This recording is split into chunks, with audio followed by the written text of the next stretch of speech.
Good morning! Happy Friday everyone! Let's start the day with healthy breakfast. Ayan. Meron tayong pipino tsaka orange. Ang ating almusal tsaka tomato. Tsaka for protein, egg. Ayan. Just healthy mga kapatid kasi nagkakaedad na tayo. Kailangan nating maging maingat sa ating mga kinakain. Yan. Ang simpleng almusal para sa malusog na pangangatawan. Yan.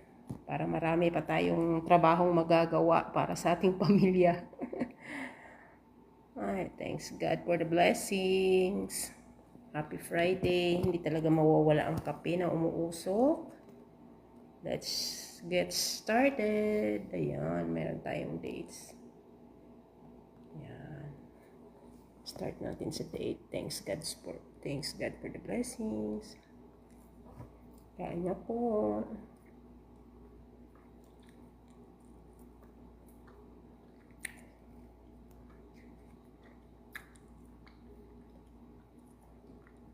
Kain tayo ng masustansya para malakas yung ating katawan. Nakapag-umpisa na ng kunting trabaho.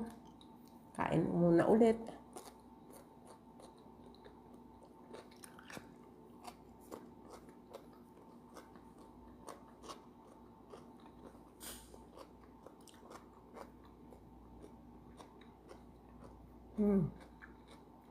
Crunchy ng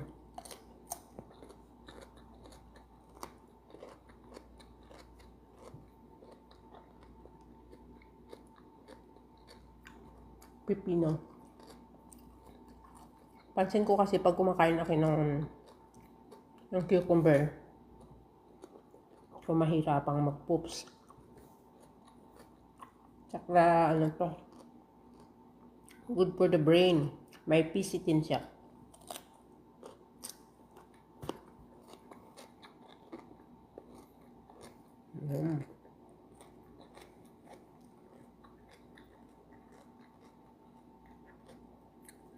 Orange for calcium and vitamin C. Lycopene, good for the skin. Protein for our muscles. Ito, konting carbs. Good morning to kayo.